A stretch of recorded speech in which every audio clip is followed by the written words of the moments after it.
রাধে রাধে বন্ধুরা, তো ফাইনালি আমরা মায়ের মন্দিরটা দর্শন করে নিলাম দূর থেকে। মনে হয় এটাই মন্দির। এটা মন্দির হইলে প্রথম দর্শন পাইলাম এখান থেকে। প্রায় 2.5 কিলোমিটার এখনো বাকি আছে মন্দিরে যাইবার। যেটা মার ইচ্ছা এটাই হইব, একটু কষ্ট হইব কারণ 2-3 দিন ধরে ট্রেনের জার্নি। আজকে সকালবেলা ভোর 7টার সময় উঠতে লাগছে, এদিকে একটু কষ্ট হয়। ঘুম সুম হয়েছে না, খাওয়া দাওয়া ভালো মতো ওর না। বাঙালি মানুষ ভাতের পাগল, ভাত পাইরাম না, এটাই আর কি। অন্যটা খাইরাম, ওইটাই চলে আসে। যতটুকু কইমু, কেউ যদি কোনো দিন নাও বৈষ্ণো দেবী, তোমরা আগের থেকে টিকিট করে নিও হেলিকপ্টারে। তারপরে বৈষ্ণো মাতার এখানে দর্শনে গিয়া মোবাইলটা মোটামুটি সবেরই চার্জ গেছে, গিয়া মোবাইল সুইচ অফ হয়ে গেছে। বৈষ্ণো দেবী মাতার মন্দির দেখা যায় যেখান থেকে, এখান থেকে আর মোবাইলে চার্জ নাই। তারপরে তো আমরা অনেকক্ষণ গেলাম, অত সময় তোমরা দেখছো যে আমরা চড়াই করছি। তো চড়াই করতে করতে উঠা নামার, একদিকে উঠে একদিকে নামের এতটা ভিড় বোঝা গেছে না। যখন মন্দিরটা এখানে আর আমরা নিচে দাঁড়ানি, তখন মনে হয়েছে ভিড়, প্রচুর ভিড়। নাইহরিয়া 60-70 হাজার মানুষ হইব একটা জায়গার মধ্যে, মানে বিশাল জায়গা এগুলা, ভিড় প্রচুর। তখন আমরা কিতা হয়েছে 2বার হারিয়ে গেছি, আমি, আমার হাজব্যান্ড, বাচ্চা, আর বাকি সব একদিকে। তো এটা খুঁজাখুঁজি করতে করতে মোবাইল কোনো মতে আমার হাজব্যান্ডের মোবাইল অন করিয়া, তার মধ্যে এখানে সিমে সবের কাজ করে না। আমরা যেহেতু পোস্টপেড করিয়া গেছিলাম, আমি, আমার হাজব্যান্ড আর 2জন, কোনো মতে মোবাইল অন করিয়া লোকেশন ট্রেস করিয়া তারারে পাইছি। তারপরে দিকে আবার 4জনের অবস্থা এমন খারাপ হয়েছে, মানে 2জন বড় মানুষ আর 1জন বাচ্চা। আর তার বাচ্চার লেগে তার বাবা একটা জায়গার মধ্যে বই রয়েছে, আর উপরে ওঠা সম্ভব হয়েছে না। তো 4জনের পক্ষে দেখা সম্ভব হয়েছে না। বাকি আমরা সবে খুঁজিয়া পাইছি হয়েছি। পরে দিকে একটা জায়গা গিয়া বইলাম, পায়ের অবস্থা ভীষণ খারাপ, মানে কোমর পায়ে জবাব দিলাইছে আর কি। তারপরে কিতা করতাম, বইলাম একটা জায়গা গিয়া, আমরা বাচ্চা উচ্চা নিয়ে রাস্তার মধ্যে বই গেছি, পায়ে আর দেন না। তখন সব ছেলেরা গেল জিনিস রাখতে, A to Z সব জিনিস রাখতে লাগবো।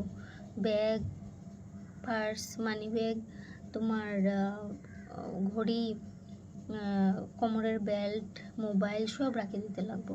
কিচ্ছু আর পাইতায় না, মানে কিচ্ছু সঙ্গে নিয়ে যেতে পারতায় না, কিচ্ছু। এই ছেলেরা যে গেল জিনিস রাখতে, পুরা নাই ঘুরে 2 ঘন্টা।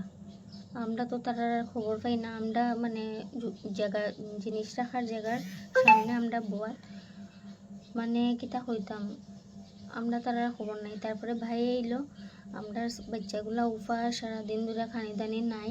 এখানে খাওয়ার বহুত জিনিস আছে, কিন্তু সব কিছু তো সবে বাচ্চারা খায় না। দুপুরেও রাজমা চাওয়াল 2 চামচ খাইছিলাম আর কি। তারপরে দিকে ভাগ্যিস ডোমিনোজ আসলো রাত্রে 10টার সময়। খাওয়াইতাম কি না পিৎজা, ভেজ পিৎজা। তো এক পিস বাচ্চারা খাওয়াই, একটু জল খাওয়াইলাম। আর সঙ্গের যে মনু আসলো তাই ঘুমাই গেছে তাই মার কুলে। আরও তো সমস্যা। আর আমি আমার ছেলেরা হইলাম, বাবা তুই ঘুমাইস না। তারপর ঠিক 2 ঘন্টা পরে মানে সব ছেলেরা আইলো জিনিসপত্র রাখিয়া। জিগেলাম যে এত দেরি এখানে হয়, এটা মানে প্রচুর লাইন, মানে এটা 2 ঘন্টা লাগছে মানে হারি এই জিনিসগুলো রাখতে। তো বুঝরা আপনারা মানে কতটুকু সময়ের দরকার। তারপরে দিকে মোটামুটি 11টা বাজি যার এইসব করতে করতে। তারপরে আবার আইলাম, আইয়া দেখি যেখানে আমরা মানে অতটুক জায়গা চড়াই করছি, আইয়া আবার এদিকে ঢুকলাম লাইনে। তখন আবার উল্টা উঠতে লাগবো, আবার বৈষ্ণো মন্দিরে ঢুকার লেগে আবার লাইন ধরতে লাগবো। তখন মোটামুটি 11টা। মানে আমি ভাবলাম মনে মনে কিতা করতাম, রাত্র 11টা বাজে কিতা করতাম। বাচ্চাটাই পারবো নি, আমার সঙ্গে আমার ছেলে আসলো। মনু কিন্তু তার বাবার সঙ্গে বই রয়েছে, তারা ঘুমাই গেছে। আর সোয়েটার লাগাইয়া তার বাবা আর মায়ে পারছে না। আর আমরাও কিতা করতাম, আমিও কিতা করতাম যাইতাই নি। তার বাবা হয়েছে অতটুক আইসি, মানে আমার হাজব্যান্ডে মানে প্রচুর ধৈর্য শক্তি দেখাইছে, প্রচুর মানে হে মানে বাচ্চারা কুলে নিয়া আমার ছেলে রাত্রে তখন 12টা 12:30 পর্যন্ত জাগা আসলো। তারপরে আর বাচ্চা মানুষ খানি নাই মানে বহুত জায়গা হাঁটতে লাগছে, ট্রলি দিয়ে গেলেও বহুত জায়গা হাঁটতে লাগছে। বাকি আমার হাজব্যান্ডে হেরে কুলে নিয়া নিয়া নিয়া নিয়া হে হয়েছে অতটুকু আইসি বৈষ্ণো মাতা দর্শন করাইমুই আমার ছেলেরে, আমিও করমু তোমরাও করাইমু। হারি হে আমার হাজব্যান্ডের মনের জুড়ে আমরা গেছি। আর বহু সময় হে লইছে, তারপরে আমার ভাইও লইছে। আর সোয়েটার ওয়েটার লাগানি ঘুমাইলে শরীর সারি দেয়, আমি পারলাম না, তবু আমি টুকটাক একটু লইছি, কিন্তু বাকি পুরো আমার হাজব্যান্ডে কুলো করিয়া নিয়ে নিয়ে তারপরে দেখি যখন বৈষ্ণব দেবীর মন্দিরে ঢুকছি, এই জায়গাটা চারাই উড়াই না, নর্মাল কাঠের উপরে রাস্তা, প্লেন রাস্তা, এই জায়গাটা হাঁটা গেছে। তখন আমার ছেলেরা উঠাই দিছি, সুন্দর মতো গেছি। যাইতে যাইতে ভিতরে গিয়ে আলটিমেটলি দর্শন করছি, শান্তি পাইছি। অতটুকু কষ্ট করিয়া দর্শন করতে মোটামুটি আমরা এইসব করিয়া 12টা 1:30 বাজে গেছে দর্শন করিয়া। তো মোবাইল নাই, ঘড়ি নাই, কিছুই নাই, এইরকম 1:30 বাজে গেছে দর্শন করিয়া। তারপরে দিকে আমরা বাইরিয়া সব একসঙ্গে আবার যারা যারা গেছিল না সবরে খাইয়া সব একসঙ্গে আবার রওনা দিলাইছি। রওনা দিতে প্রথম আমরা সবে যতজন আসলাম 11 জন, সবে আমরা ট্রলি দিয়া নামছি, ট্রলি ভাড়া করছি। ও মাই ট্রলি দিয়া তারা 2 কিলোমিটার নামাইছে, নামানোর পরে আর ট্রলি যাইতো না। রাত্রে তখন 2টা 3টা বাজে। তারপরে কিতা করতাম, ট্রলি যাইতো না।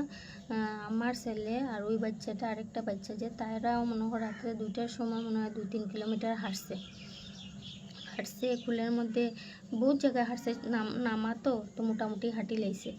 তারপরে দেখে কিতা হয়েছে, বহুত কষ্টে 2টা ট্রলি পাইয়া বাচ্চারারে ট্রলি দুটা নিয়েছে পুরা নামানি পর্যন্ত।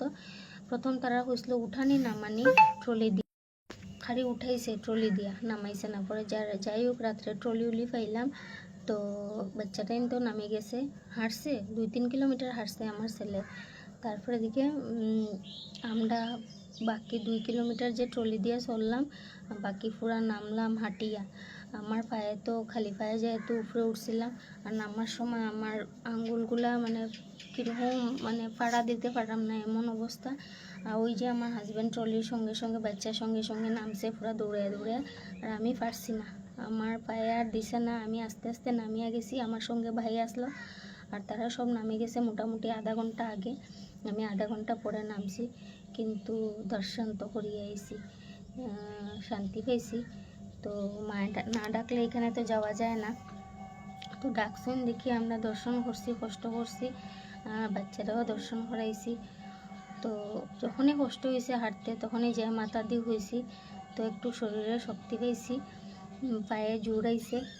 তো কষ্ট করলে ইষ্ট পাওয়া যায়, কষ্ট না হলে পাওয়া যায় না। তো দর্শন যখন করতে হয় বৈষ্ণো মাতা, তো কষ্ট তো করতেই লাগবো। তো এটার লেগে কষ্ট হয়েছে। আর আপনারা যদি যাইন কোনো দিন, আপনার এই কথাগুলো জানানি যে আমরা কষ্ট কে লেগে হয়েছে।